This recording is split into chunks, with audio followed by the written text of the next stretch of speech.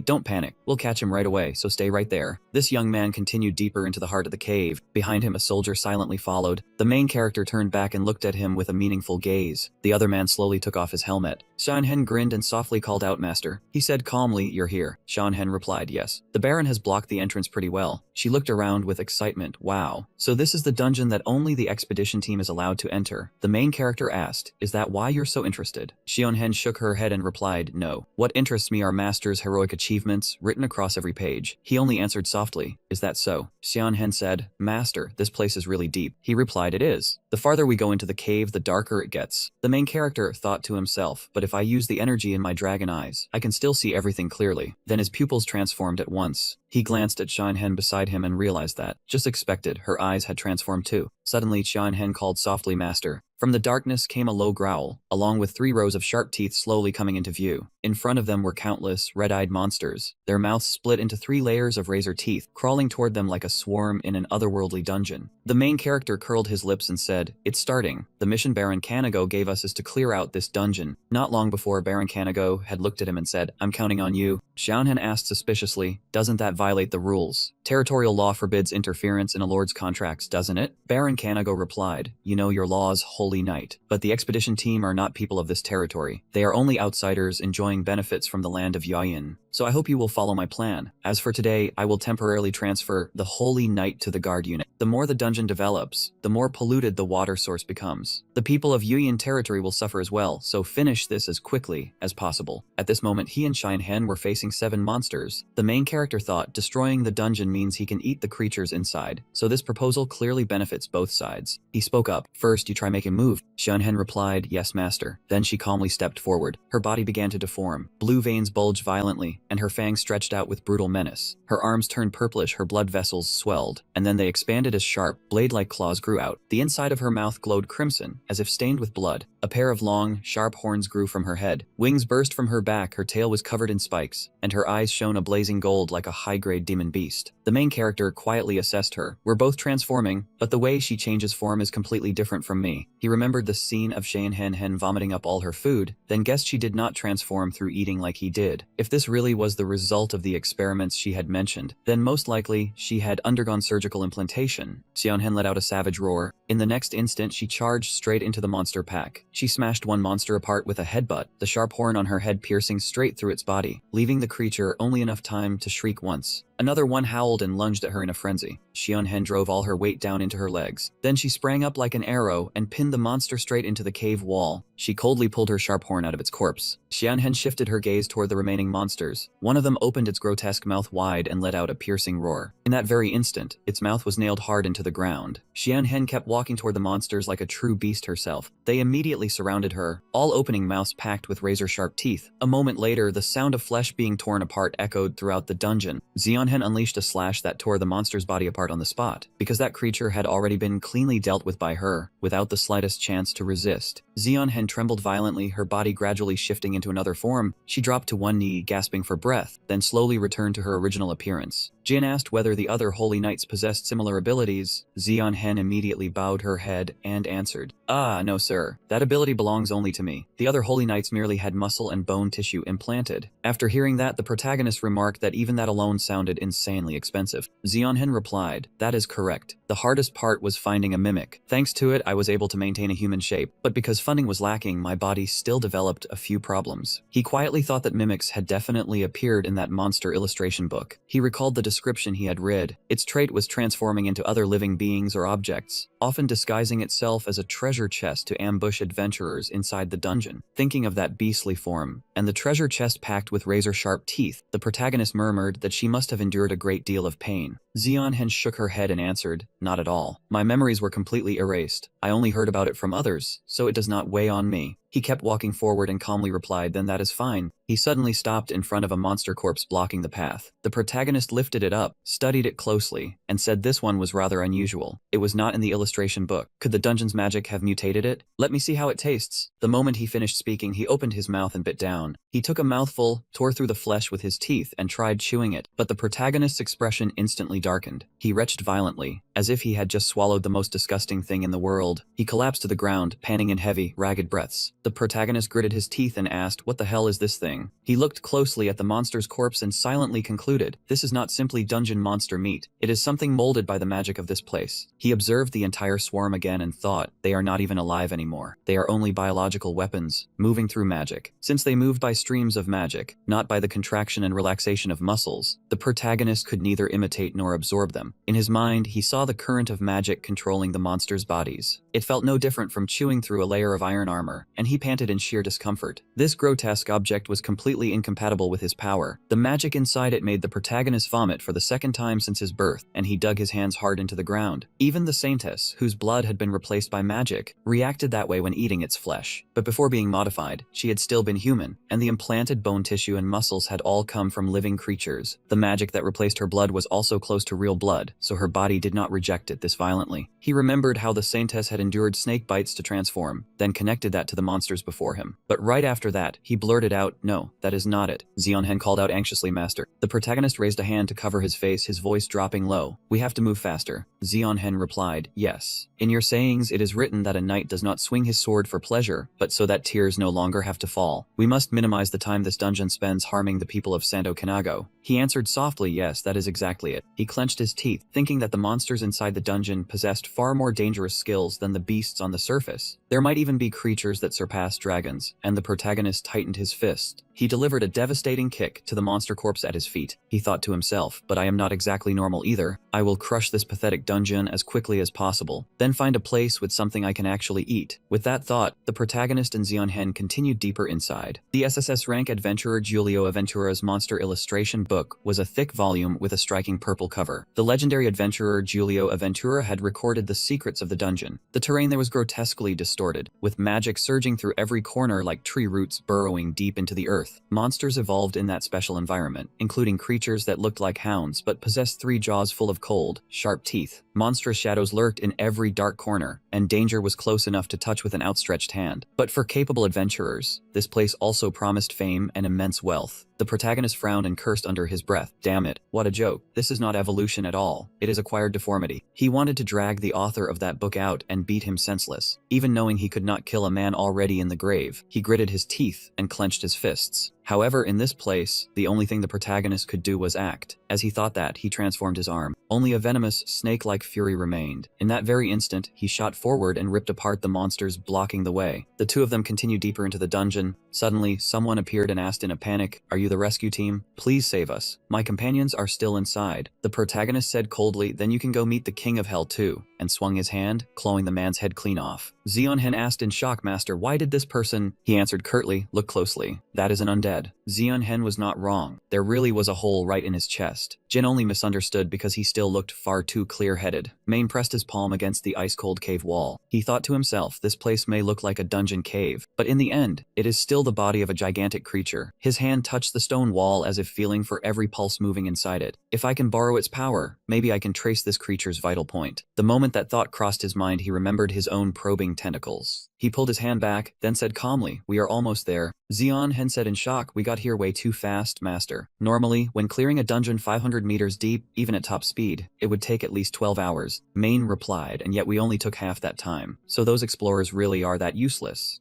Hen hurriedly said, "Isn't that because you are overwhelmingly powerful, Master? You do not need to search through winding paths. You just charge straight down. How could ordinary explorers compare? They spend most of their time just looking for the route." He called out Hen. She immediately flinched and answered, "Yes, Master." Main said coldly, "I know you are trying to praise me any way you can, but if you compare me to a bunch of useless people and then worship me for it, I do not need that kind of flattery." He looked down at his own hand, then continued, "Besides, doing that is no different from insulting the person who gave me this ability." Hen lowered her head in panic. "I am sorry, Master. I truly did not mean it that way. But the person you mentioned, are they the one who taught you that pathfinding ability? Were they your friend, Master?" He let out a faint laugh. "Friend? We were never that close. We spent more time fighting than talking. But that person absolutely hated scum who used violence to trample the innocent." In his memories, he saw himself charging straight toward a gang of villains. And then the other side got smashed right in the head by him with nothing but a frying pan. His old friend from back then shouted, "Stop right there, you bastard. I will keep you under such tight control that even if you want to endure it, you will not be able to." Main said in a low voice. He was reckless enough to rush into a battle he knew he could never win. "Back then, that messy-haired figure with one eye stood right in front of me. In that instant, it was as if he saw his old friend standing right before his eyes." Hen called softly, "Master." Seeing him sink into his memories, she hesitated before asking, "Master, if you do not mind me asking, did that person already?" He confirmed it casually. "Yeah, dead." He licked his lips, placed a hand over his chest, and remembered the last time he had been with that friend. "But the things he left behind are still inside my body, even now." The two of them soon discovered a cracked door. Hen studied it and said, "This sealed structure must be over 150 years old. It looks like the dungeon swallowed up even the ancient villages from long ago. Were the undead we just encountered the residents here?" Remembering the one from earlier, she asked. Main answered, "No, they were newly made undead. They have not even realized they are dead yet. They must be members of the expedition team from outside who broke in, and that undead had a hole punched through his chest." Hen said tensely, "Then that means there is a monster ahead that inflicted that piercing wound on him." He gave a slight nod. Not a bad deduction. He placed his palm on the door in front of him. With just a light push, the door swung open. His eyes widened and the two of them stepped into a crimson space that looked like the inside of raw flesh. Before them stood a blue, winged monster whose appearance, at first glance, was no different from a dragon. Main narrowed his eyes and asked, "A dragon?" The monster before him stared back with blazing red eyes. Its two front legs had strange webbing exactly like frog feet. He immediately denied it. "No, it is closer to a wyvern." Hen was stunned. "Huh? Something that huge is not a dragon." He studied it closely, then explained, "Look at its front legs. The wings grow right there, so it is not a true dragon. It is a wyvern. But to be more precise, it only resembles a wyvern. It is not a normal dungeon creature." Hen murmured, "This thing looks..." She examined its body carefully. A snake's body, bat wings, a lizard's head, monstrous horns, frog legs, and a deep blue upper half that gradually shifted into purple lower down. Her voice trembled as she said, "It is a monster, but its body carries traces of many different species." Main said, "Exactly. It is a combination of countless creatures from the dungeon, and that is its true identity." He thought to himself, did some mad mage create this hybrid abomination, then toss it into the dungeon so it could grow into something gigantic? Or did the creatures here mutate under the dungeon's magic, then fuse together by chance into this thing? Looking at the monster before him, he wondered which answer was correct. Though he still did not know the truth, an unpleasant thought had already begun to form in his mind. A wave of nausea rose in his chest, and he cursed inwardly, "Damn, this feels disgusting." The monster was staring right back at him. He felt if he were looking into a warped mirror. In a sense, it could be considered his own kind, because its body was also pieced together from many creatures. But was this what happened when magic was abused the wrong way? This gigantic hybrid monster is the dungeon's parasitic freak. Revolting. He coldly assessed the opponent in front of him. He thought, not since my cousin came back from mandatory service, and still picked fights with elementary school kids, have I seen something this annoying. The image of that cousin bragging in front of children flashed through his mind. Acting smug over a game console his parents bought him, even though that bastard was so overweight he could not even serve on active duty. Hen asked nervously, "Master, what do we do now?" He raised a hand to signal her, then said, "Step back. I will face it myself." He thought to himself, that size is perfect for a punching bag to vent my anger on. In that case, I will fight it with a form that matches. The transformation began. Inside his body, the lungs and blood vessels of a colossal dinosaur awakened, along with the violent marrow of a demon bull. His arms swelled, blue veins bulging, and demonic muscles spread over the skin of a fire lizard deity. His fingertips grew wet. It was the slime of a filthy, mucus-covered monster. He thought, then I might as well become a dragon. The instant that idea flashed through his mind, his body completed its transformation, revealing the form of a gigantic red dragon. It stood towering high, facing the malformed wyvern head-on. Jin let out a roar that shook the entire cavern. Outside the cave entrance, that group was still standing guard with their eyes stretched wide. The guy with glasses ground his teeth and cursed. It's all because of those damn mercenaries that we ended up in this mess. The second they show their faces, I'll use the full authority of the expedition team to deal with them. Before he could even finish, the ground in front of the cave entrance began to tremble violently. The guy with glasses asked in panic and earthquake, "What is this? What the hell is happening inside?" Deep inside the cave, our main character was roaring straight toward the outside. The wyvern was so shaken that sweat broke out all over its body. After a few seconds of regaining its composure, the wyvern opened its jaws and roared back at him. The wyvern immediately raised one leg high, then it slammed a blow straight into his face. It even roared again, as if showing off its dominance. Our main character grabbed one of its legs in a tight grip. He said with contempt, pathetically weak, too light, and full of openings. "What exactly are you trying to do?" Right then, the wyvern's spiked tail suddenly shot forward. Our main character tilted his body and dodged the attack in a split second. The tail missed and stabbed past him, then instantly whipped back around and coiled tightly around his neck. The wyvern bared its venom-soaked fangs with savage ferocity. It roared and lunged straight at him like a monster gone completely out of control. Our main character thought to himself, so those poisonous fangs are what caused the death bite wound. Immediately after that, the wyvern sank its teeth into his neck. He silently judged it, "You do know how to use your head, but unfortunately it's useless." If these were ordinary dragon scales, maybe it would have worked. But dragon scales covered in bewitching shadow silk are something else entirely. By now, the wyvern's fangs had already shattered. Our main character's hand slowly shifted from red to a strange, ghostly green. He reached out, seized the wyvern straight by the chest, and said coldly, "What a pain. Stop dropping down already." The wyvern's eyes suddenly rolled back. A thick fluid sprayed violently from its eye sockets. That liquid splattered all over our main character's head. He narrowed his eyes and said, "Is this blood infused with poison from deathbite? Since you can't bite through me, you're switching to poison absorption through the skin?" But from the very beginning, this poison was already one of my basic skills. More than that, it was the very first poison I ever tested. As he spoke, our main character licked the thick fluid off his face and said calmly, "If you're out of tricks, let's end it here. I don't have a hobby of cornering others." Our main character extended his cold, razor-sharp claws. He instantly tore the wyvern's body to pieces. But right after that, he looked at the wyvern in front of him and suddenly froze, asking himself what was wrong with him. They were clearly all monsters inside the dungeon, so why had he come here in the first place? For some reason, he remembered that other wyvern. Our main character transformed back in his human form. He suddenly thought, "Oh right, back then